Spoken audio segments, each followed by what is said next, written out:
મારું નામ આરાધ્યા છે। ઘરમાં અમે 4 સભ્યો હતા। મારા માતા પિતા, હું અને મારો ભાઈ। અમે અમીર તો નહોતા, પણ જે પ્રેમ અમને મળ્યો હતો તે વિશ્વની તમામ દોલતથી વધુ કિંમતી હતો। અમારું ઘર નાનું હતું, પણ તેમાં જે શાંતિ હતી તે કોઈ મહેલથી ઓછી નહોતી। મારી મમ્મી મારા વાળમાં આંગળીઓ ફેરવતા ઘણી વાર કહેતી કે મારી દીકરી મોટી થઈને ડૉક્ટર બનશે, અને હું હસતા હસતા તેના ગાલ પર પ્રેમ કરતી। હા મમ્મી, બિલકુલ। પપ્પા સાંજે કામ પરથી પાછા આવતા તો તેમના હાથમાં ક્યારેક મારા માટે ચોકલેટ હતી, ક્યારેક શાળાની નોટબુક। અને મારો ભાઈ, એ તો બસ મારો સાયો હતો। મારાથી પૂરા 5 વર્ષ મોટો હતો, પણ એવો હતો કે જાણે દરેક ક્ષણે મારી સુરક્ષા માટે વિશ્વ સાથે લડવા તૈયાર હોય। ઘણી વાર કહેતો, જો કોઈએ આરાધ્યાને તંગ કરી તો હું સહન નહીં કરું। જિંદગી એક સુંદર સપનું હતું જે ક્યારેય તૂટે નહીં, પણ સપના હંમેશા લાંબા ક્યાં હોય છે। એ દિવસે ધૂપ થોડી વધારે તેજ હતી। મમ્મીએ કહ્યું, બેટા, બજારમાંથી લોટ અને ખાંડ લઈ આવ, મહેમાન આવવાના છે। પપ્પાએ બાઇક કાઢી અને મને પણ સાથે બેસાડી લીધી। ભાઈ પણ અમારી સાથે હતો, ખુશ હતો। બજાર જવું એ મારા માટે એક પ્રકારની યાત્રા હતી। રસ્તે હવા મારા વાળ સાથે રમતી હતી। હું ભાઈને કહેતી, મમ્મીને ગમે તેવી મીઠાઈ પણ લઈશું। પપ્પાએ હસીને કહ્યું, ચોક્કસ, મારી દીકરી જે કહેશે એ જ લઈશું। તેમની હસી મારા હૃદયને વધુ શાંતિ આપતી હતી। અમે બજારમાંથી સામાન ખરીદ્યો। પાછા ફરતી વખતે બધું સામાન્ય લાગતું હતું। મેં બાઇકની પાછળથી પપ્પાના ખભાને ટપલી મારીને કહ્યું, પપ્પા, જલ્દી કરો, મમ્મી રાહ જોતી હશે। પછી એક ક્ષણ, એક અવાજ, એક ઝટકો, અને બધું અંધારામાં ડૂબી ગયું। મારી આંખ ખુલી ત્યારે ચારે બાજુ હોબાળો હતો।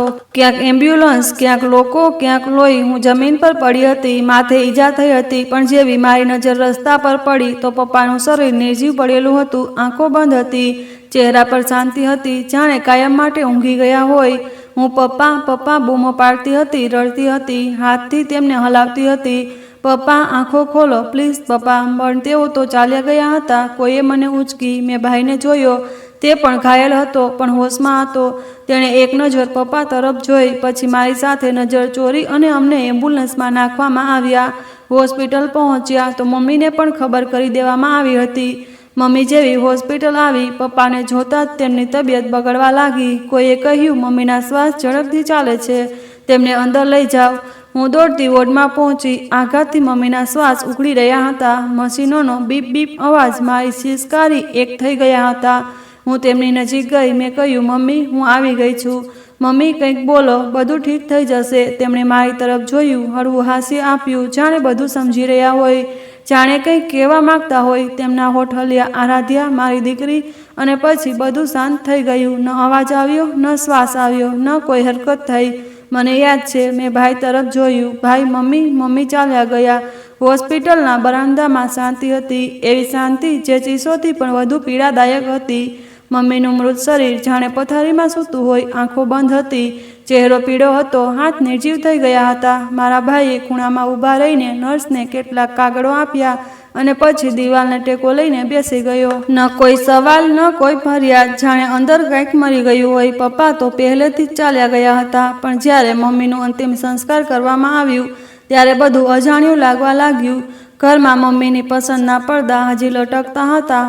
પપ્પાના જૂતા દરવાજા પાસે રાખેલા હતા। રસોડામાં વાસણોનો અવાજ હજી પણ જાણે મજાક બની ગયો હતો। હું ઘરમાં પ્રવેશતા જ સોફા પર બેસી ગઈ, જ્યાં બેસીને મમ્મી ચા પીતા હતા। ભાઈએ પોતાના લગ્નના કાર્ડ, જે પપ્પાએ પોતે છપાવ્યા હતા, તે કબાટમાંથી કાઢીને બાળવાની કોશિશ કરી, પણ મેં રોકી દીધું અને કહ્યું, ના ભાઈ, આવું ન કરો। આ કાર્ડ માત્ર કાર્ડ નથી, મમ્મી પપ્પાની ઈચ્છા છે। તેણે તે કાર્ડ હાથમાં રાખી લીધા। થોડીવાર પછી એ જ આંટી, જે મમ્મીની સહેલી હતી અને જેમની દીકરી સાથે ભાઈના લગ્ન નક્કી થયા હતા, તે અમારા ઘરે આવ્યા અને કહેવા લાગ્યા, બેટા, ઉપરવાળાના નિર્ણય પર ભરોસો કરો। ભાઈએ કંઈ ન બોલ્યું। એ મહેસૂસ કર્યું કે તેણે આંટી તરફ જોયું પણ નહીં। ઉષા આંટીની દીકરી, જેની સાથે ભાઈની સગાઈ થઈ હતી, એકવાર અમારા ઘરે આવી, માથું નમાવીને, કદાચ તેને અંદરથી અંદાજો આવી ગયો હતો કે તે એવા ઘરમાં પ્રવેશવા જઈ રહી છે જ્યાં હજી મૃત્યુનું દુઃખ ઓછું થયું નથી। આ પછી હું ઘણીવાર ભાઈને શાંતિથી બેસેલો જોતી। તે સવારે વહેલો નીકળી જતો અને સાંજે પાછો આવીને પોતાના રૂમમાં બંધ થઈ જતો। મારા માટે આ ઘરમાં રહેવું મુશ્કેલ થતું હતું। દરેક રૂમ, દરેક વસ્તુ મમ્મી પપ્પાની યાદ અપાવતી હતી। થોડા દિવસો પછી સગા સંબંધીઓનું આવવું જાવું પણ બંધ થઈ ગયું। ઉષા આંટીએ ફરી લગ્નની વાત ઉઠાવી, કહ્યું, લગ્ન સાદામાં સાદું કરી લઈએ। ભાઈએ માથું હલાવ્યું, ન હા બોલ્યું ન ના. આંટીએ મારી તરફ જોઈને કહ્યું, બેટા તું જ તારા ભાઈને સમજાવ. મેં કહ્યું, ઠીક છે, હું સમજાવીશ. મમ્મીનું સ્થાન ખાલી હતું. પપ્પાના આશીર્વાદ ખોવાઈ ગયા હતા, પણ હું જાણતી હતી કે ભાઈની ખુશી એમાં જ છે કે અમે તેને એકલો છોડી દઈએ. આગલા મહિને સાદામાં સાદી રીતે ભાઈના લગ્ન રાખવામાં આવ્યા. મેં ભાઈને તે દિવસે પૂછ્યું, ભાઈ તું લગ્ન માટે તૈયાર છે? તેણે માથું નમાવીને કહ્યું, મમ્મી પપ્પા હોત તો આ દિવસ કંઈક અલગ જ હોત. આગલા મહિને મોહલ્લાના નાના મંદિરમાં સાદી રીતે લગ્ન થઈ ગયા. ઉષા આંટીએ પોતાની દીકરી અને જમાઈને આશીર્વાદ આપ્યા. ન કોઈ બેન્ડ બાજા, ન બારાત, ન હાસ્ય, ન ખુશી. જાણે લગ્ન ન થયા, કોઈ ફરજ અદા કરી હોય. રોહિણી ભાભી ઘરે આવી ગયા. મેં દરવાજે ઊભી રહીને તેમની આરતી કરી અને સ્વાગત કર્યું, પણ તેઓ કંઈ બોલ્યા વગર અંદર ચાલ્યા ગયા. રૂમમાં શાંતિ હતી, જાણે બધું થંભી ગયું હોય. બીજા દિવસે સાંજે મેં ખાવાના ટેબલ પર ઘણા વ્યંજનો બનાવ્યા, પણ ખાતી વખતે કોઈએ એક શબ્દ પણ ન બોલ્યું. મેં મહેસૂસ કર્યું કે હવે અમારી વચ્ચે ફક્ત શાંતિથી ભરેલું દુઃખ છે, જે અમને એકબીજા સાથે જોડવાને બદલે દૂર કરી રહ્યું છે. ભાઈ ખાઈને છત પર ચાલ્યો ગયો.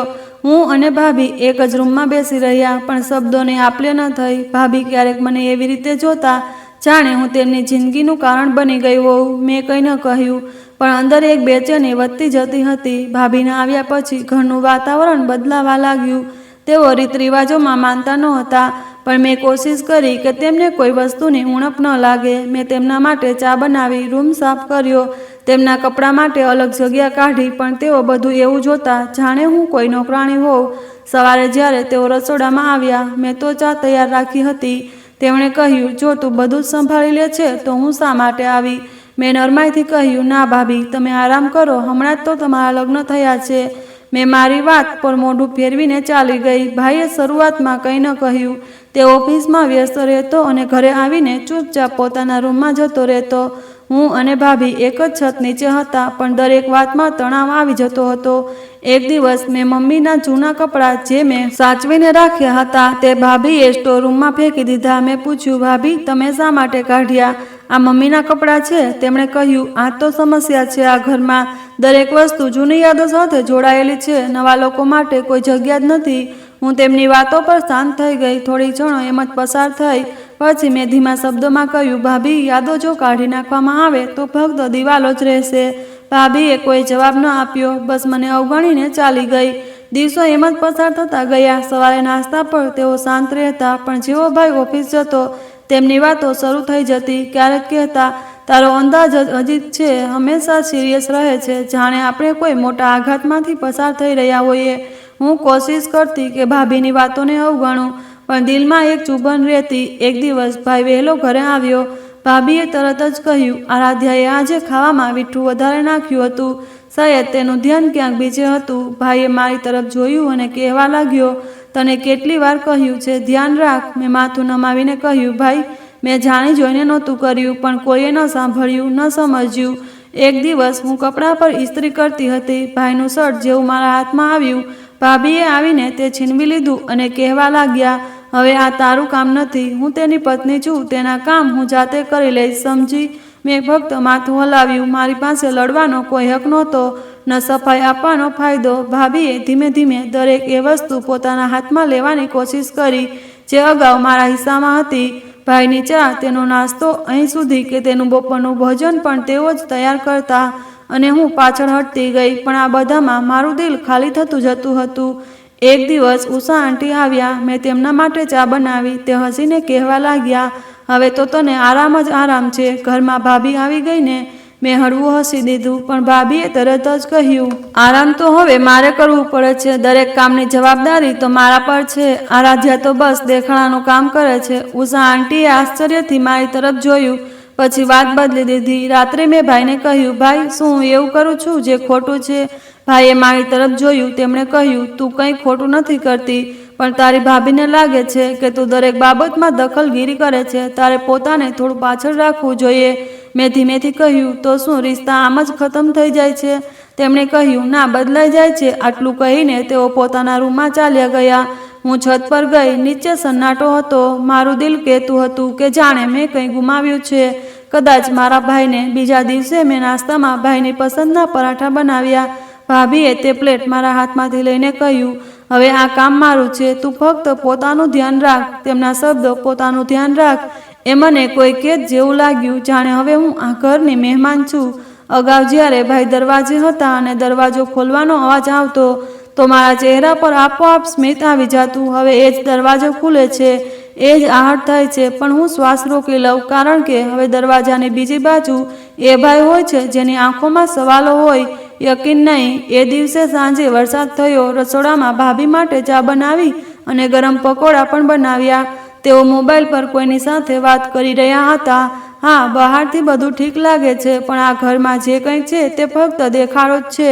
દરેક જગ્યાએ જૂઠ અને બનાવટ છે. મેં બધું સાંભળ્યું છતાં અજાણ બનીને ચા મૂકીને ચાલી ગઈ. તેમણે વાત પૂરી કરીને કહ્યું, આ પકોડા પણ તે શાયદ મારા દિલમાં જગ્યા બનાવવા માટે બનાવ્યા હશે. મેં નરમાથી કહ્યું, ના ભાભી, હવામાન સારું હતું, બસ ખ્યાલ આવ્યો કે એટલે બનાવ્યા. એ જ ક્ષણે ભાઈ અંદર આવ્યા. મેં કહ્યું, ભાઈ, મેં ચા બનાવી છે, તમારા માટે પણ લાવું? ભાભીએ કહ્યું, આજે ન લાવ, આજે હું જાતે બનાવીશ, તને તકલીફ ન થાય. તેમના શબ્દોમાં ટોણા છુપાયેલા હતા અને ભાઈએ કંઈ બોલ્યા વગર હા માં માથું હલાવ્યું. હું ચૂપચાપ રસોડાના ખૂણામાં જઈને ઊભી રહી. રાતના ખાણાએ ભાઈએ કહ્યું, આરાધ્યા, તું આજકાલ તારી ભાભી સાથે ખૂબ ઉદાસ રહેવા લાગી છે. મેં આશ્ચર્યથી કહ્યું, ભાઈ, તમારો મતલબ શું? હું તો હંમેશા ભાભી સાથે આદરથી વાત કરું છું. ભાભીએ તરત વાત સંભાળી લીધી. ના, કંઈ ખાસ નહીં, બસ ક્યારેક શબ્દોમાં કડવાશ આવી જાય છે.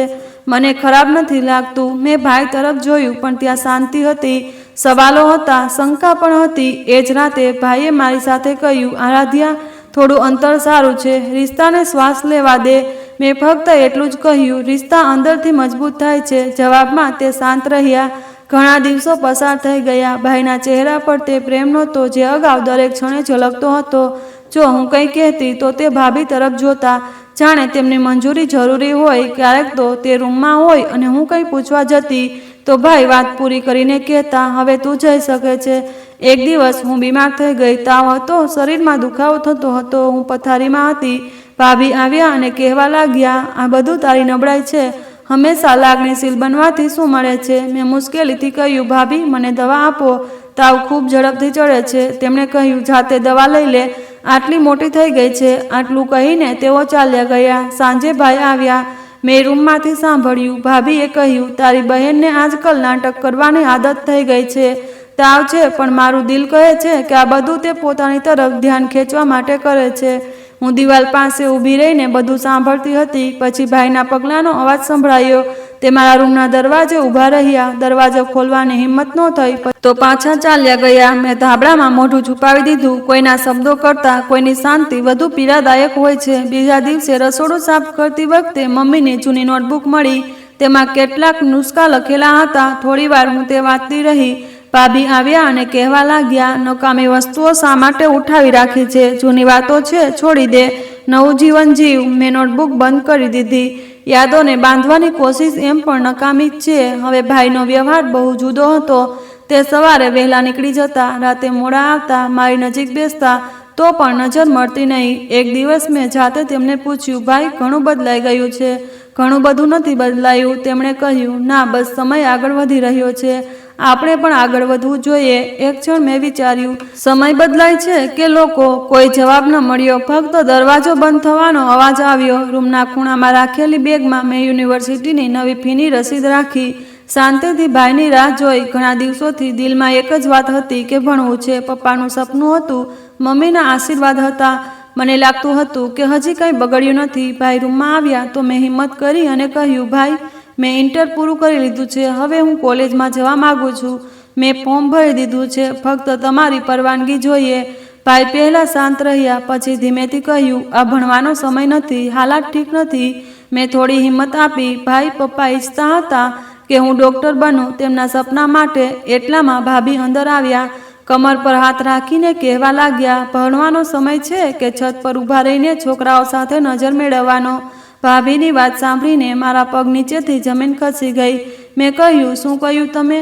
ભાઈના ચહેરાનો રંગ બદલાઈ ગયો. ભાભીએ કહ્યું, આ બધું શું ચાલે છે છત પર? મેં ડરતા કહ્યું, ના ભાઈ, એવું કંઈ નથી. પણ તે મારી વાત સાંભળ્યા વગર મારી તરફ આગળ વધ્યા. કહેવા લાગ્યા, તો પછી તું મારું નામ રોશન કરે છે? તેમણે મારો હાથ પકડ્યો અને કહ્યું, શું હું એટલો આંધળો છું કે તું મને કાંઈ સમજાતું નથી? મારી આંખોમાં આંસુ આવી ગયા, પણ શબ્દો જાણે શાંત થઈ ગયા. ભાભીએ પાછળથી કહ્યું, આવી છોકરીને આગળ ભણવાનો શું ફાયદો? કાલે આપણું માથું નમાવશે. ભાઈએ કહ્યું, બસ ઘણું થયું, તું હવે ભણીશ નહીં, અમે તારા માટે સારો રિશ્તો જોઈ રહ્યા છીએ. આ સાંભળીને મારા પગ નીચેથી જમીન ખસી ગઈ. મેં કહ્યું, રિશ્તો? હવે શા માટે? ભાઈએ સખત શબ્દોમાં કહ્યું, બસ ઘણું થયું, તારું આઝાદ ફરવું હવે તારા માટે ઘર જ બધું છે. એ રાતે મેં ખાવાને હાથ ન અગાડ્યો. મારા રૂમમાં વેરાણી હતી. બીજા દિવસે 2 અજાણ્યા પુરુષો, એક અડધી ઉંમરની સ્ત્રી અને તેમની સાથે એક યુવાન છોકરો અમારા ઘરે આવ્યા. હું આશ્ચર્યમાં પડી ગઈ. ભાઈએ કહ્યું, કેટલાક મહેમાનો આવ્યા છે, તારા માટે બહાર આવ, ચા લઈને.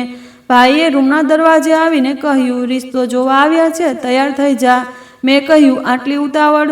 શું હું તેમના વિશે કંઈ જાણી શકું? ભાભીએ કહ્યું, બસ બહાર આવ. તેમના શબ્દોમાં સખ્તાઈ હતી. હું સાદા કપડાં પહેરીને બહાર આવી. જેવી મારી નજર એ છોકરા પર પડી, મારું દિલ બેસી ગયું. તે અજીબ રીતે હસતો હતો. તેના મોઢામાંથી લાળ ટપકતી અને મને સતત ભૂલી રહ્યો હતો. મેં તરત ભાઈ તરફ જોયું. તે શાંત ઊભા હતા, ન શરમ ન કોઈ સફાઈ, જાણે કંઈ ખોટું ન થઈ રહ્યું હોય, જાણે બધું સામાન્ય હોય. મેં ધીમેથી કહ્યું, ભાઈ, આ બધું ઠીક નથી લાગતું. ભાભીએ કહ્યું, શું ખામી છે? તેની પાસે દોલત છે અને ઘણી જમીન, એકનો એક છે, તને ઇજ્જત મળશે. મેં કહ્યું, પણ તે માનસિક રીતે ઠીક નથી. ભાઈએ વાત કાપીને કહ્યું, તારા જેવી છોકરીઓ માટે આવા જ રિશ્તા આવે છે. શુકર કર કે આ લોકો તને સ્વીકારવા આવ્યા છે. મારો શ્વાસ રૂંધાવા લાગ્યો. મેં ભાઈને કહ્યું, તમે જાણો છો હું કેવી છું. હવે તમે પણ મારી નિયત પર શંકા કરશો. આ વખતે તે શાંત ન રહ્યા અને કહેવા લાગ્યા, વાત નિયતની નથી, વાત હકીકતની છે. હું હવે બોજો છું અને હું હવે આટલી આઝાદી નહીં આપી શકું. હું કંઈ કહેવા જતી હતી ત્યાં ભાભીએ વધુ ઘાતક શબ્દો બોલ્યા, જો તું રાજી નથી તો અમે તે જ કરીશું જે અમને યોગ્ય લાગશે. પછી મહેમાનો ચાલ્યા ગયા. છોકરો જતા જતા મારી તરફ જોઈને હસ્યો, જાણે કોઈ રમત ચાલી રહી હોય. મારી એક મિત્ર હતી જે મને ખૂબ સમજતી હતી. મેં ફોન પર તેને બધું કહ્યું. તેણે કહ્યું, શું તું કંઈક નહીં બોલે? મેં ધીમેથી કહ્યું, મેં બોલી દીધું, પણ સાંભળનાર કોઈ નથી. તે કહેવા લાગી, હું તારા ભાઈ સાથે વાત કરું. મેં કહ્યું, ઠીક છે, કોશિશ કર, કદાચ કંઈ બદલાય. મારી મિત્ર અંકિતા ભાઈને મળવા આવી.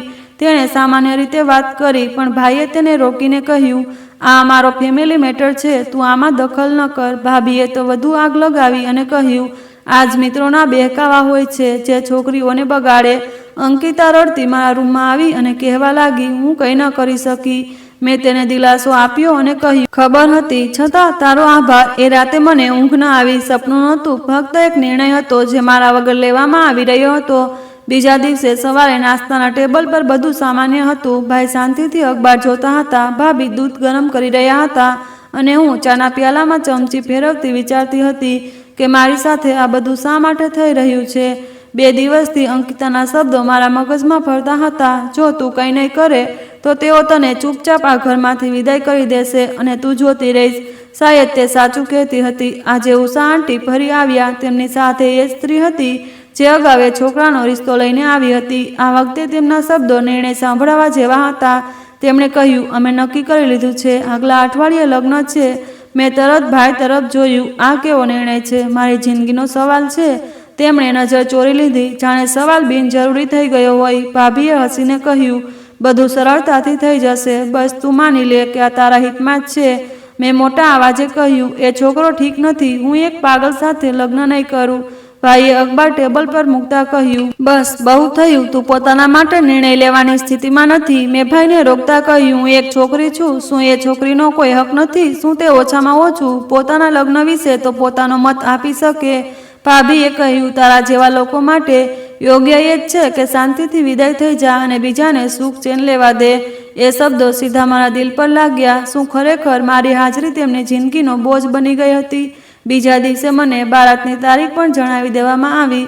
લગ્નની તૈયારીઓ ચાલી રહી હતી. કપડાં, ઘરેણાં બધું તૈયાર થઈ રહ્યું હતું અને મને ફક્ત શાંતિથી તૈયાર થવાનો હક હતો. અંકિતા ફરી એકવાર આવી. મારી આંખોમાં આંખો નાખીને કહેવા લાગી, તું ભાગી શકે છે, તારી પાસે સમય છે. મેં કહ્યું, હું ક્યાં જઈશ? ભાઈના ઘરમાં જગ્યા નથી, મિત્રના ઘરમાં ઇજ્જત નથી અને સમાજ તો સવાલોનો પહાડ છે. તેણે કહ્યું, તો પછી મરી જા. તે ચીસ પાડી અને કહેવા લાગી, આ પાગલ સાથે જીવન વિતાવીશ? મેં કહ્યું, કદાચ આ જ મારું નસીબ છે. લગ્નના દિવસે ભાભીના ચહેરા પર જીતની ચમક હતી. મને પહેરવા માટે લાલ રંગનો લહેંગો આપવામાં આવ્યો અને હું શાંત હતી. દિલમાં જાણે તોફાન હતું. મને મંડપમાં લઈ જવામાં આવી. એક રસમ પૂરી કરવામાં આવી રહી હતી, પણ કંઈ રોકવું મારા હાથમાં નહોતું. ખૂબ મજબૂરીથી મારી વિદાય થઈ અને હું આ ઘરે પહોંચી, જ્યાં દરેક દિવાલ અજાણી હતી. જ્યારે હું રૂમમાં પ્રવેશી તો સામે સોફા પર એ જ છોકરો શૌર્ય બેઠો હતો. મને જોતા જ તે તાળીઓ પાડવા લાગ્યો અને કહેવા લાગ્યો, આ મારી દુલ્હન છે મમ્મી, આ મારી દુલ્હન છે. તેની મમ્મીએ હસીને કહ્યું, હા બેટા, આ જ તારી દુલ્હન છે. હવે આ તારું ધ્યાન રાખશે.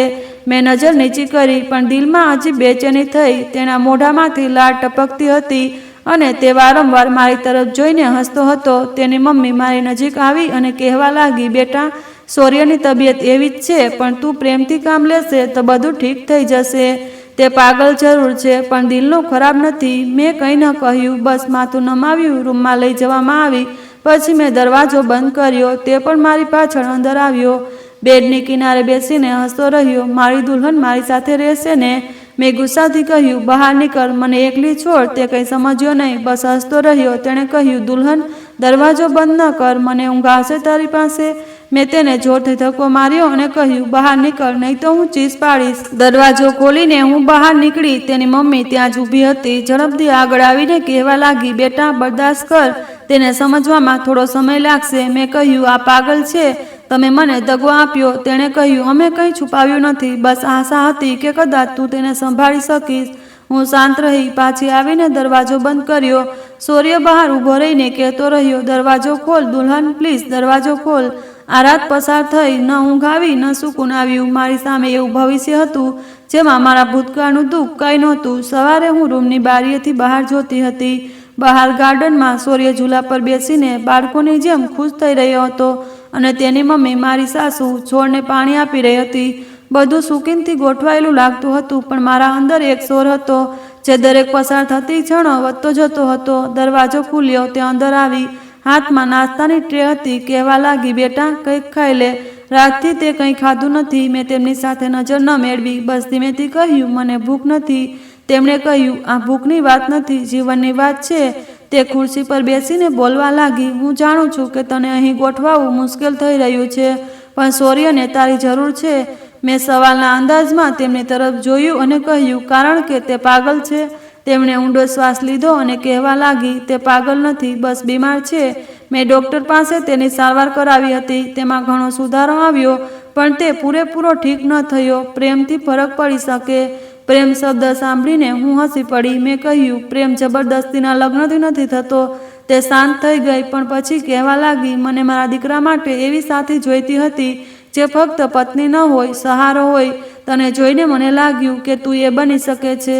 મેં કડવો સવાલ કર્યો, આ નિર્ણય તમે એકલે કેવી રીતે લીધો? મારી પાસે તો પૂછ્યું હોત. તેમણે કહ્યું, સમય ન મળ્યો, હાલાત એવા થઈ ગયા અને તારા ઘરવાળાઓએ પણ તો કંઈ ન કહ્યું. શું ખરેખર મારા પોતાનાઓએ જ બધું નક્કી કરી દીધું હતું? આ પછી દરેક દિવસ એક સરખો પસાર થવા લાગ્યો. સવારે નાસ્તા સમયે શૌર્ય ક્યારેક તાળીઓ પાડતો, ક્યારેક જમીન પર બેસીને કાર દોડાવતો અને ક્યારેક મારા રૂમમાં આવીને મારી વસ્તુઓ ઉથલપાથલ કરી દેતો. મેં એક દિવસ તેની મમ્મીને કહ્યું, ઓછામાં ઓછું તેને મારાથી દૂર રાખો, મને થોડો સમય જોઈએ. તેમણે ફરી નરમાઈથી કહ્યું, તેને તારી આદત પાડવી જોઈએ, નહીં તો વધુ બગડશે. એવું લાગતું હતું કે જાણે હું એક દર્દી છું જેને બીજા દર્દીને સંભાળવા માટે મજબૂર કરવામાં આવી હોય. એક રાતે હું છત પર ગઈ, આકાશ તરફ જોતી રહી અને વિચારતી રહી, શું ખરેખર હું હવે ક્યારેય પાછી નહીં જઈ શકું? શું આ જ મારું નસીબ છે? એક દિવસ અંકિતા અચાનક આવી. મારી સાસુએ ખુશીથી તેને બોલાવી. તેમણે કહ્યું, તું આરાધ્યાની મિત્ર છે, તે તારી ખૂબ વખાણ કરે છે. મેં આશ્ચર્યથી જોયું. મેં તો તેમની સાથે કોઈ વખાણ નહોતા કર્યા. અંકિતા હસી અને કહેવા લાગી, આંટી, હું બસ આરાધ્યાને જોવા આવી હતી. ઘણા દિવસ થઈ ગયા. અમે બંને રૂમમાં ગયા. મેં દરવાજો બંધ કર્યો. અંકિતાએ તરત મારો ચહેરો જોયો અને કહેવા લાગી, તું તો ખૂબ નબળી થઈ ગઈ છે, બધું ઠીક છે ને? મેં આંખો ફેરવી લીધી. તેણે કહ્યું, શું લાગે છે? શૌર્યની હાલત એવી જ છે? મેં કહ્યું, ના, હવે તે વધુ શાંત છે, પણ વાતો અજીબ કરે છે. ક્યારેક મને શંકા થાય છે કે તે ખરેખર પાગલ છે કે નહીં. અંકિતાએ બેગમાંથી એક નાની શીશી કાઢી અને કહેવા લાગી, આ દવા છે. મારા ચાચા હોમિયોપેથીના ડૉક્ટર છે. તેમણે કહ્યું કે આ દિમાગી નબળાઈવાળા દર્દીઓ માટે છે, ધીમે ધીમે અસર કરશે. મેં આશ્ચર્યથી પૂછ્યું, આ દવા છે કે? તેણે મારી તરફ જોઈને કહ્યું, સમજી લે, દવા છે અને જાનલેવા પણ હોઈ શકે. ફરક ફક્ત નિયમમાં હોય છે. તું આને રોજ ચામાં 2 ટીપા નાખીને આપજે અને જો કંઈ થશે તો કંઈ નહીં થાય, મળશે નહીં, બસ નબળો થઈ જશે. પછી તું જે ઈચ્છે તે કર. મેં શીશી પકડી લીધી, હથેળીમાં બંધ કરી અને કંઈ બોલ્યા વગર બેગમાં રાખી દીધી. તેણે જતાં જતાં કહ્યું, યાદ રાખ, કોઈ તને જાતે મુક્તિ નહીં આપે, રસ્તો જાતે જ બનાવવો પડશે. એ રાતે જ્યારે મેં ચા બનાવી હાથ કાપી રહ્યા હતા, સૂર્ય પોતાના રૂમમાં બેસીને ટીવી પર કાર્ટૂન જોતો હતો. મેં ચામાં 2 ટીપા દવા નાખી અને તેની સામે રાખી. તે કહેવા લાગ્યો, આ ચા તે બનાવી છે? મેં ધીમેથી કહ્યું, હા. તેણે કહ્યું, મને તારી ચા ગમે છે. તેના શબ્દોએ મારા દિલને હળવી હિચકિચાટમાં મૂકી દીધું, પણ હું શાંત રહી. તે ચા પીતો રહ્યો અને હું તેને જોતી રહી. આ પહેલો દિવસ હતો અને કદાચ પહેલી રાત જ્યાં હું એક નવા ષડયંત્રનો પાયો નાખી રહી હતી. પણ સચ્ચાઈ એ હતી કે હું કેદ હતી, તન્હાઈની, લાચારીની અને આ નિર્ણયની, જેનું મેં ક્યારેય સપનું પણ નહોતું જોયું. ચાનો કપ તેના હાથમાં હતો. મેં શીશી તરફ જોયું. 2 ટીપા, બસ 2. તે ચાની પહેલી ચૂસકી લેતો તો મારું દિલ જોરથી ધડકવા લાગતું. પણ તે હસતો અને કહેવા લાગ્યો, આજની ચામાં કંઈક ખાસ છે. મેં પલટીને રસોડા તરફ મોઢું કરી દીધું, જેથી મારી આંખોમાં છુપાયેલી ચાલાકી તે ન વાંચી શકે. પહેલો દિવસ પસાર થયો, પછી બીજો, પછી 1 અઠવાડિયું પસાર થયું અને હું દરરોજ ચામાં 2 ટીપા દવા નાખતી રહી. સાસુ ખુશ હતા કે હું મારા પતિનું ધ્યાન રાખું છું. તે હંમેશા કહેતા, બેટા, તે તો મારા સૂર્યને બદલી નાખ્યો. હવે તે તારી સાથે વધુ સમય વિતાવે છે. અગાઉ તો તે રૂમમાં બંધ રહેતો. હું ફક્ત હળવું હસી દેતી, કંઈ બોલ્યા વગર. સાચે જ સૂર્ય બદલાવા લાગ્યો. તેની હરકતો હવે પહેલાં જેવી માસૂમ કે અજુબ નહોતી લાગતી. તે હવે ક્યારેક મારી સાથે પૂરા શબ્દોમાં વાત કરતો, કોઈ પુસ્તક ઉથલપાથલ કરતો અને એક દિવસ તો તેણે પોતાનું શર્ટ જાતે ઇસ્ત્રી કરવાનો આગ્રહ કર્યો. મેં આશ્ચર્યથી કહ્યું, આ તું શું કરે છે? તે કહેવા લાગ્યો, કોશિશ કરું છું, કદાચ તને થોડું ઇમ્પ્રેસ કરી શકું. મેં નજર ચોરી લીધી, પણ દિલમાં એક ઝટકો જરૂર લાગ્યો. એ શબ્દ સામાન્ય નહોતા. એક દિવસ જ્યારે હું ચા આપીને પાછી વળી, રૂમના દરવાજેથી જોયું તો તે આઈના સામે વાળમાં કાંસકો ફેરવતો હતો, ખૂબ ગંભીર રીતે. ન કોઈ હરકત, ન ચીસો, ન તાળીઓ. બીજા દિવસે હું રોજની જેમ ચામાં દવા નાખતી હતી ત્યારે પાછળથી અવાજ આવ્યો, કેટલા ટીપા નાખ્યા? મારા હાથમાંથી ચમચી લગભગ પડી જ ગઈ. હું પાછળ વળી. સૂર્ય દરવાજે ઊભો હતો. મેં તેનો ચહેરો જોયો અને ગભરાઈને પૂછ્યું, મતલબ? તેણે હસીને કહ્યું, બસ એમ જ પૂછ્યું, તું રોજ ચામાં કંઈક નાખે છે ને? તેની વાત સાંભળીને મારો અવાજ ગળામાં અટવાઈ ગયો. તે મારી નજીક આવ્યો, કપ પકડ્યો અને એક જ ઘૂંટમાં પી ગયો. પછી કહેવા લાગ્યો, મને તારી ચા સાથે પ્રેમ છે. આટલું કહીને તે નીકળી ગયો. એ શબ્દો મારા માટે વીજળી બની ગયા. જો તે બધું જાણે છે તો શું આ બધું નાટક હતું? શું આ જાનલેવા ચીજની અસર ખોવાઈ ગઈ? બીજા દિવસે સવારે મેં મારી સાસુને પૂછ્યું, સૂર્ય ક્યારેય પૂરેપૂરો નોર્મલ હતો? તેમણે આશ્ચર્યથી મારી તરફ જોયું, પછી ધીમેથી કહેવા લાગ્યા, બાળપણમાં તે બિલકુલ ઠીક હતો, પણ જ્યારે તેના પિતાનું એક્સિડન્ટ થયું ત્યારથી જાણે તે બંધ થઈ ગયો. ડૉક્ટરે કહ્યું કે તે ડિપ્રેશનમાં છે. પછી તેણે બોલાવવાનું છોડી દીધું, હસવાનું છોડી દીધું અને પછી પાગલ જેવી હરકતો કરવા લાગ્યો. મેં પૂછ્યું, સારવાર થઈ હતી? તેમણે કહ્યું, હા, ઘણી કરાવી. પછી બધાએ સલાહ આપી કે બસ તેને એકલો છોડી દો.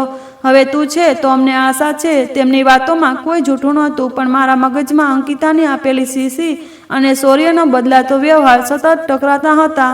આગલા થોડા દિવસો પસાર થયા. સૂર્યનો માત્ર પોતાનો રૂમ ગોઠવ્યો, પણ એક દિવસ મને પુસ્તક લાવીને આપ્યું અને કહેવા લાગ્યો, આ તારા માટે છે. સાંભળ્યું હતું કે તું ડૉક્ટર બનવા માંગે છે? મેં આશ્ચર્યથી પુસ્તક પકડ્યું અને કહ્યું, તને કેવી રીતે ખબર? તે હસ્યો અને કહેવા લાગ્યો, શું પાગલ લોકો બધું નથી સમજતા? મેં ધ્યાનથી તેના ચહેરા તરફ જોયું. તેનો ચહેરો બિલકુલ નોર્મલ હતો. એ જ અંદાજ, વાતચીત, બધું. એ રાતે મેં ચામાં દવા નાખી નહોતી. સૂર્યએ ચા પીધી, કંઈ ન બોલ્યો, પણ જતાં જતાં કહેવા લાગ્યો, આજે સ્વાદ થોડો બદલાયેલો હતો.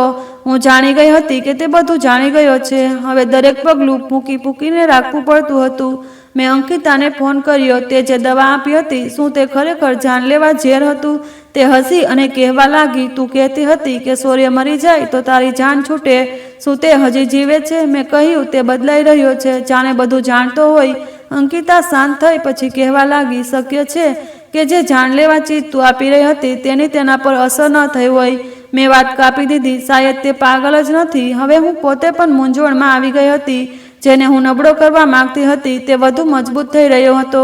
જેને હું બીમાર સમજતી હતી તે હવે મને પલટીને જોતો હતો. મારા દરેક પગલા પર હવે એક સવાલ છાંયો બની ગયો હતો. હું કેદ છું કે તે કેદ છે? મારી જાત મારી પાસેથી આઝાદી માંગી રહી હતી. રાતે જ્યારે હું રૂમમાં દાખલ થઈ, સૂર્ય દરવાજા પાસે ઊભો હતો, હાથમાં ટુવાલ, વાળ થોડા ભીના અને તેની આંખોમાં એક અલગ જ ચમક હતી.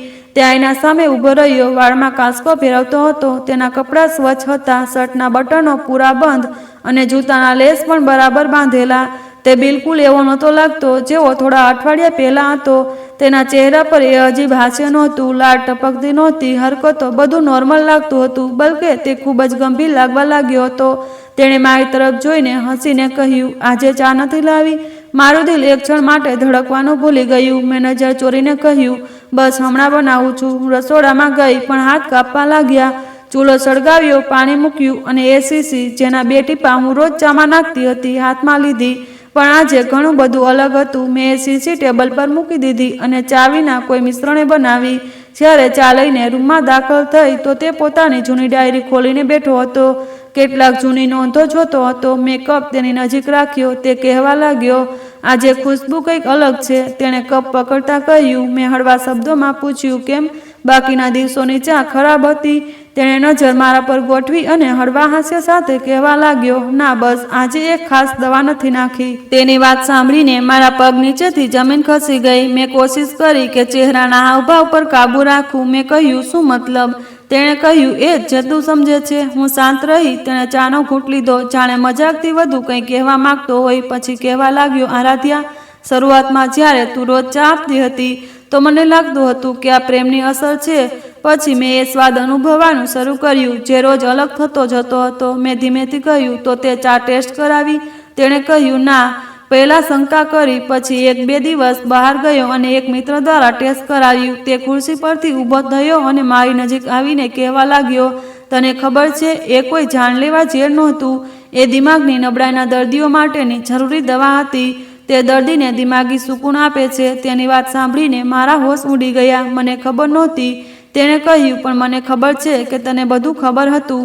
ફરક ફક્ત એ વાતનો હતો કે હું જીવું છું શા માટે. મેં બેસતા કહ્યું, હું ફક્ત આઝાદ થવા માંગતી હતી. તેણે કહ્યું, આરાધ્યા, આઝાદી બીજાને ખતમ કરીને નથી મળતી. તેના શબ્દો હવે સખત થઈ ગયા હતા. તેણે કહ્યું, તને લાગે છે કે હું ખરેખર પાગલ છું? મેં કહ્યું, તો શું તું નથી? તેણે એક ક્ષણ મારી તરફ જોયું, જાણે કંઈક છુપાવતો હોય. તેણે કહ્યું, ના, હવે નથી. હું ડિપ્રેશનનો દર્દી જરૂર હતો. મારા માતા પિતાની અચાનક મૃત્યુએ મને તોડી નાખ્યો હતો. થોડા સમય માટે બધું ઝાંખું થઈ ગયું હતું. પણ પછી મેં જાતને સંભાળ્યું. જ્યારે મારા ચાચાજી મારા વિશે પાગલ હોવાની અફવા ફેલાવી તો મેં શાંતિ અપનાવી. મેં કહ્યું, તું બોલી શકતો હતો? તે કહેવા લાગ્યો, મારા ચાચાજી મને મારી નાખત. મારી મમ્મી પણ તેમના રહેમો કરમ પર હતી. મેં પાગલ બનીને જાતને અને મારી મમ્મીને બચાવ્યું. હવે બધી ગૂંચવણો ઉકેલાવા લાગી. તેની શાંતિ, તેનું હાસ્ય, તેની અજીબ હરકતો, બધું એક બચાવની રમત હતી. પણ મારી રમત તો ખૂબ જ ખતરનાક હતી. મેં કહ્યું, તો તે મારી અને મારી સહેલીની વાતો સાંભળી લીધી? તેણે કહ્યું, પહેલા દિવસે જ્યારે તે દવા નાખવાનું શરૂ કર્યું મને શંકા થઈ. એક દિવસ જ્યારે તું ફોન પર વાત કરતી હતી, હું દરવાજા પાછળ હતો. દરેક શબ્દ સાંભળ્યો, ઈરાદો સમજાયો, પણ હું શાંત રહ્યો કારણ કે હું જોવા માંગતો હતો કે તું ક્યાં સુધી જઈ શકે છે. મેં શરમથી માથું નમાવ્યું અને કહ્યું, મને લાગ્યું કે તું નબળો છે એટલે તેની બીમારીનો ફાયદો ઉઠાવ્યો. તે શાંત ઊભો રહ્યો. પછી ધીમેથી કહેવા લાગ્યો, મેં તને માફ કરી દીધી, પણ બધું ત્યાંથી શરૂ નથી થઈ શકતું જ્યાંથી તે છોડ્યું. મેં કહ્યું, તો હવે શું થશે? તેણે કહ્યું, હવે કંઈ નથી થઈ શકતું, પણ એક વાત યાદ રાખજે, જે ચહેરો તે મારી પાછળ વિચાર્યો હતો એ ફક્ત તારી આંખોનો ધોકો હતો.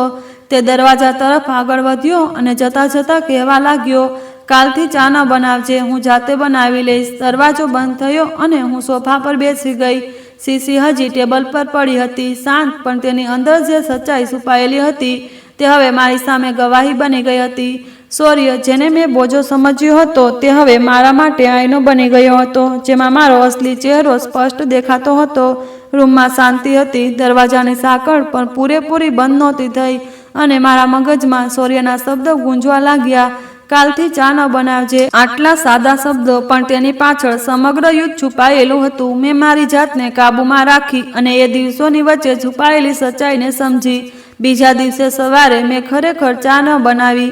તે જાતે રસોડામાં ગયો, દૂધ ગરમ કર્યું, ખાંડ નાખી અને પછી મારી નજર સામે આવીને ટેબલ પર કપ મૂક્યો અને કહેવા લાગ્યો, આ ચા છે, ફક્ત ચા, ન દવા, ન નિયત, ન પ્લાનિંગ. મેં તેને શાંતિથી જોયા. તે એ જ માણસ હતો જેને હું નબળો સમજતી હતી, પણ હવે તેની આંખોમાં શબ્દોનો એક ઠહેરાવ હતો, જાણે દરેક સચ્ચાઈ તેની અંદર વર્ષોથી પાકતી હોય. બપોરે તેણે મને ગાર્ડનમાં બોલાવી અને બંને ખુરશી પર બેઠા. મારી સાસુ અંદર હતા. તે થોડીવાર શાંત રહ્યો, જાણે વિચારતો હોય કે વાતની શરૂઆત ક્યાંથી કરવી. પછી કહેવા લાગ્યો, ખબર છે આરાધ્યા, મારું જીવન તારાથી ઘણા પહેલાં વિખરી ગયું હતું અને તારા આવવાથી વિખરાયેલપણમાં એક નવો ધક્કો લાગ્યો, પણ શાયદ હવે એક મોકો પણ હતો. મેં નજર ન મેળવી. તે બોલતો રહ્યો, મારા પપ્પાનું મૃત્યુ અકસ્માત નહોતું, એક ષડયંત્ર હતું. તેમની જમીન, બિઝનેસ, બધું મારા ચાચાની નજરમાં હતું. જેવા પપ્પાને આ દુનિયામાંથી ગયા, કાકાએ મોકો મેળવી લીધો. શરૂઆતમાં તેમણે મારી સામે નજર દેખાડી, પછી દબાણ કરવામાં આવ્યું કે હું બધું તેમના નામે કરી દઉં. મેં ઇનકાર કર્યો તો તેમણે મારી સામે એક યોજના બનાવી. મને દિમાગી દર્દી બનાવવાની કોશિશ કરવામાં આવ્યો. તેમણે ડૉક્ટરોને પૈસા આપ્યા, ખોટા કાગળો તૈયાર કરાવ્યા અને મને એવા હોસ્પિટલમાં દાખલ કરાવ્યો જ્યાં મારા પર પ્રયોગો થતા હતા. મેં આશ્ચર્યથી પૂછ્યું, તો પછી તું પાછો કેવી રીતે આવ્યો? તેણે કહ્યું, હોસ્પિટલના ડૉક્ટરોમાંથી એક ડૉક્ટરે સચ્ચાઈ ઓળખી લીધી અને મારી મમ્મીને જણાવી દીધું. ત્યારે મમ્મી મને પાછો લાવ્યા, પણ ત્યાં સુધી ઘણું મોડું થઈ ગયું હતું. બધા સગા સંબંધીઓ અને પરિવારે મને પાગલ સાબિત કરી દીધો હતો. મેં વિચાર્યું, જો હું ચાચાજી સામે નોર્મલ દેખાઈશ તો તે ફરીથી કોશિશ કરશે, એટલે મેં એ જ રૂપ ઓઢી લીધું. તેમને યોગ્ય લાગતું હતું. પછી લગ્નની વાત આવી. ચાચાજીને લાગ્યું કે મારા લગ્ન થઈ જશે તો શું ફરક પડશે, હું તો એક બેવકૂફ માણસ છું. પણ મમ્મીએ તને પસંદ કરી. શાયદ તેમને લાગ્યું કે તું મારો ઈલાજ બની શકે. મેં ધીમેથી કહ્યું, અને તે કંઈ ન કહ્યું? તે બોલ્યા, કંઈ ન કહ્યું, કારણ કે હું જાણવા માંગતો હતો કે જ્યારે એક સામાન્ય છોકરીને ખાસ પરિસ્થિતિમાં મૂકવામાં આવે તો તે શું પસંદ કરશે, સમજદારી કે સહનશીલતા? મેં ઊંડો શ્વાસ લીધો અને કહ્યું, જે તે મેળવ્યું તે જાનલેવા ઝેર હતું. તે હસવા લાગ્યો અને કહેવા લાગ્યો, હા, જાનલેવા ઝેર. પણ રસપ્રદ વાત એ છે કે તે જાનલેવા ઝેર મને મારી ન શક્યું, બલકે શાયદ એણે જ મને વધુ હોશિયાર કરી દીધો. મેં કહ્યું, તને ક્યારે શંકા થઈ? તેણે કહ્યું, જ્યારે તે પહેલી વાર ચાનો સ્વાદ બદલ્યો. મને લાગ્યું કે શાયદ એક ઇત્તફાક છે, પણ પછી તારી નજરો બદલાવા લાગી. તારો વ્યવહાર અને દરેક એવી વસ્તુ જે ઇશારો કરતી હતી કે જરૂર કંઈક કર્યું છે. મેં કહ્યું, તો પછી તે કંઈ કેમ ન કહ્યું? તેણે કહ્યું, કારણ કે હું જોવા માંગતો હતો તું જાતે ક્યાં સુધી અને કઈ હદ સુધી જઈશ. મેં ધીમેથી કહ્યું, મને લાગ્યું કે તું નબળો છે, પાગલ છે, એવો માણસ જેની સાથે રહેવું એક સજા છે. તેણે કહ્યું, અને મેં લાગવા દીધું, કારણ કે મારી અંદર એ જ નિર્ણય કરવામાં આવ્યો હતો. એ મારા ભાઈનો હતો. બિના હકીકત જાણીએ, બસ કંઈક સંભાળીને, મનને માનીને. હવે મારી નજરો પણ તેનાથી બચી ન શકી. તે મને એવી રીતે જોતો હતો જાણે પહેલી વાર જોતો હોય. મેં પૂછ્યું, તો હવે? તેણે કહ્યું, તારી સામે હવે એ માણસ બેઠો છે જેણે પોતાને બચાવવા માટે પાગલ બનવું પડ્યું, પણ તને બચાવવા માટે શાંત રહ્યો. મેં કહ્યું, મને બચાવવા માટે? તેણે કહ્યું, હા, કારણ કે જ્યારે મેં તારી સહેલીનો અવાજ સાંભળ્યો તો મને ખબર પડી ગઈ કે તું એ સમયે એ નિર્ણય લઈ રહી હતી જે તારા હાથમાં નહોતો. તું ફક્ત એક લાચાર છોકરી હતી જેને બધાએ ધક્કો માર્યો હતો. મેં કહ્યું, અને તે મને માફ કરી દીધી? તેણે કહ્યું, ના, મેં મારી જાતને માફ કરી. મેં તને આટલી નજીક આવવા દીધી, પણ તને સમજી અને સમજીને શાંત રહ્યો. મેં કહ્યું, તો શું હવે આપણે બંને ફક્ત સચ્ચાઈ સાથે જીવી શકીએ? અને એ સચ્ચાઈ એ છે કે આપણે બંને એકબીજાને અજમાવ્યા છે, જખમી કર્યા છે. તેણે કહ્યું, પણ હવે સમય છે કે આપણે નવી રીતે વિચારીએ. મેં મારી નજર ગાર્ડનમાં હલતા ફૂલો પર ગોઠવી. શાયદ હવે એ જ મારી અંદર ખીલનારા નવા મોસમની ઓળખ હતા. અને સૂર્ય, જેને મેં ક્યારેય નથી સમજી, હવે મારી સામે એક પૂર્ણ માણસના રૂપે ઊભો હતો, સચ્ચાઈના રૂપમાં. સૂર્યની વાતો પછી રૂમનો માહોલ જાણે બદલાઈ ગયો હતો. શબ્દો વચ્ચે કોઈ ખાલી જગ્યા નહોતી બચી, ન શંકા હતી, ન પડદો. મારી પાસે હવે છુપાવવા માટે કંઈ નહોતું. પણ અજીબ વાત એ હતી કે તેના શબ્દોમાં ન ટોણો હતો, ન બદલો, જાણે તેણે બધું પી લીધું હોય. 2 દિવસ પસાર થયા. તે રોજની જેમ નાસ્તો બનાવતો, ચા લાવતો અને મારા માટે ખુરશી ખેંચીને રાખતો. શાંતિ બરકરાર હતી, પણ હવે એ બોજલ નહોતી લાગતી. સચ્ચાઈની રોશની શાયદ એટલી તેજ હોય છે કે આંખો ચૂંટ્યા જાય છે. પણ હવે સમય બધું દેખાવા લાગ્યું. એ દિવસે સૂર્ય વહેલો ઘરે પાછો આવ્યો. તેના હાથમાં એક ફાઇલ હતી. મને જોતા તે સીધો ડ્રોઈંગ રૂમમાં ગયો. મમ્મીને બોલાવ્યા અને કેટલાક કાગળો બતાવવા લાગ્યો. હું દરવાજા પાછળ ઊભી રહીને બધું સાંભળતી હતી. તેણે કહ્યું, મમ્મી, આ બધું મારા વકીલે તૈયાર કર્યું છે. તેની મમ્મીએ કહ્યું, આ બધું શું છે બેટા? સૂર્યએ કહ્યું, મમ્મી, આ કાકા સામેના પુરાવા છે. જમીનના નકલી દસ્તાવેજો, સહીની નકલ અને પપ્પાના એક જૂના મિત્રનું નિવેદન. બધું તૈયાર છે. કાલે પોલીસ સાથે જશે. તેની મમ્મીએ એક ક્ષણ માટે કંઈ કહેવું હતું, પણ રોકાઈ ગયા અને કહેવા લાગ્યા, આ બધું ક્યારથી ચાલી રહ્યું હતું? સૂર્યએ કહ્યું, આ બધું તો ઘણા સમયથી ચાલી રહ્યું છે, પણ હવે બહુ થયું. હવે સમય આવી ગયો છે તેમને જવાબ આપવાનો. બીજા દિવસે સવારે પોલીસ આવી. કાકાને ઘરે દરોડો પડ્યો. કેટલાક લોકો હકાબકા રહી ગયા, કેટલાક ચર્ચા કરી રહ્યા હતા.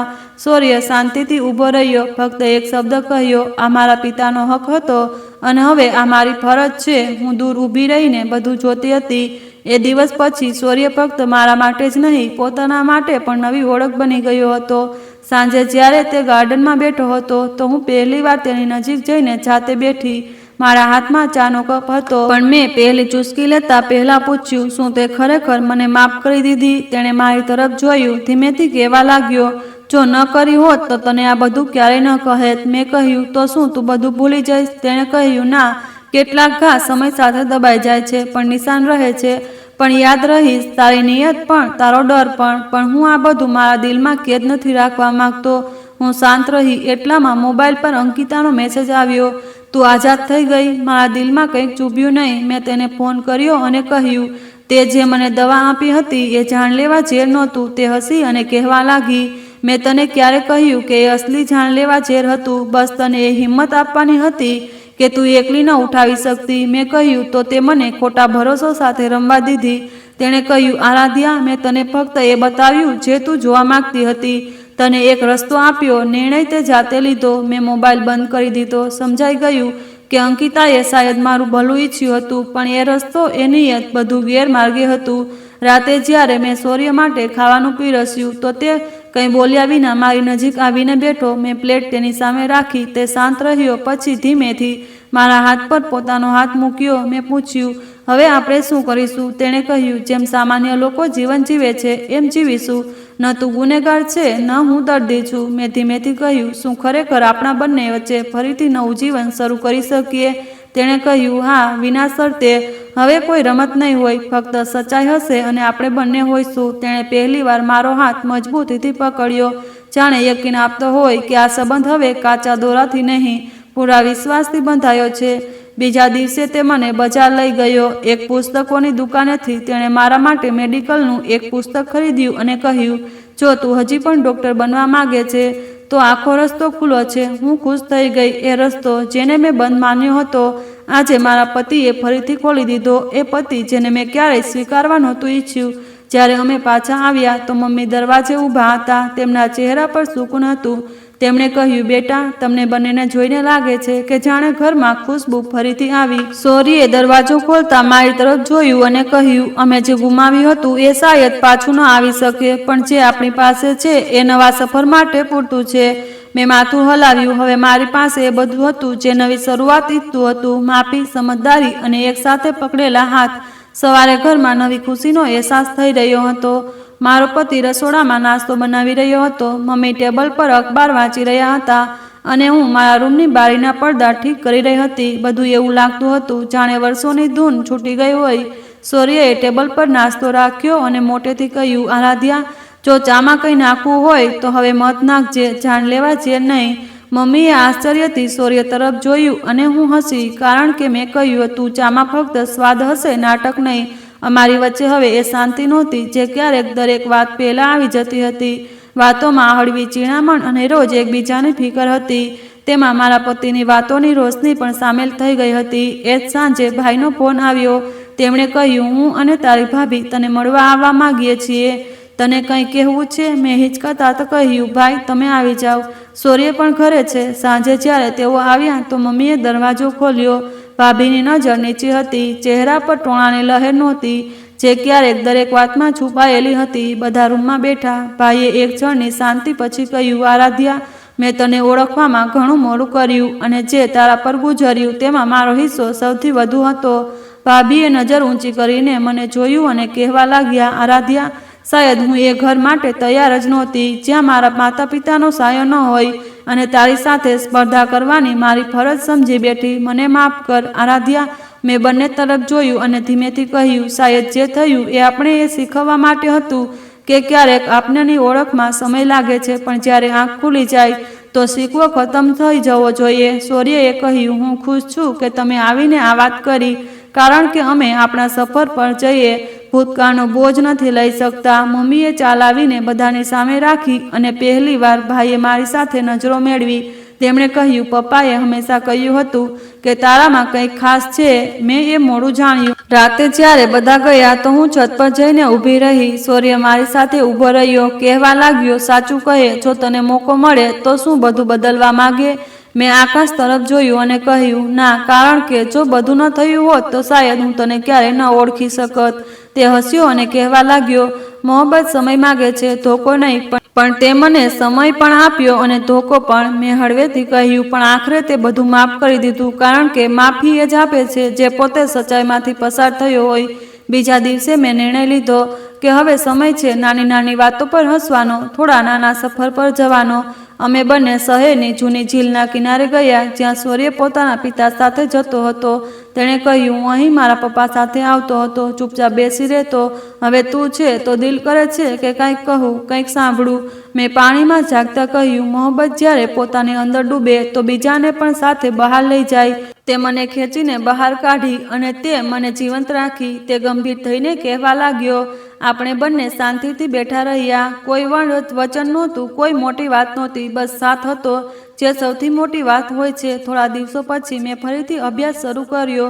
શૌર્ય રોજ મને લાઇબ્રેરી લઈ જતો અને પાછા આવતી વખતે કહેતો, તારી સફળતા મારા માટે જીવનની સૌથી મોટી દલીલ હશે. અમે બંનેએ યોગ્ય નિર્ણય લીધો હતો. એક દિવસ શૌર્યની મમ્મી કહેવા લાગ્યા, બેટા, તમને બંનેને જોઈને દિલ ખુશ થઈ જાય છે. પહેલાં લાગતું હતું કે આ લગ્ન ફક્ત એક મજબૂરી હતું, હવે લાગે છે કે આ બધું ઉપરવાળાની યોજના હતી. મેં તેમનો હાથ પકડ્યો અને કહ્યું, મોહબ્બત હંમેશા યોજના નથી હોતી, ક્યારેક અંજામ પણ હોય છે. રાતે જ્યારે હું મારી ડાયરી લખી રહી હતી, શૌર્ય રૂમમાં આવ્યો. મારા હાથમાંથી પેન લઈને કહેવા લાગ્યો, હવે મારા માટે પણ કંઈક છોડી દે, મને પણ તારી તારીફમાં કંઈક લખવું છે. તેણે મારો હાથ પકડ્યો અને કહ્યું, તું મારા જીવનની અસલી હકીકત છે. મેં ડાયરી બંધ કરી, લાઇટ બંધ કરી અને દિલમાં કહ્યું, હું તેની સાથે મોહબ્બત કરવા માંગતી હતી, પણ તેણે જાતે મોહબ્બત કરવાનું શીખવી દીધું. ક્યારેક જાનલેવા દવા નથી હોતી, સૌથી મોટી દવા હોય છે મોહબ્બત. સાચી સમય અને સબરને સચ્ચાઈથી જીત આપે છે, શંકા કે ષડયંત્રથી નહીં. ક્યારેક જેને આપણે બોજ સમજીએ એ જ જીવનની સૌથી મોટી તાકાત બની જાય છે. મિત્રો, આશા છે કે તમને અમારી વાર્તા ગમી હશે. જો વાર્તા ગમી હોય તો વિડીયોને લાઇક કરો, ચેનલ પર નવા હો તો ચેનલને સબસ્ક્રાઈબ કરો અને નોટિફિકેશન બેલને જરૂર દબાવો, જેથી આગળનું અપડેટ સૌથી પહેલાં તમને મળે. આભાર.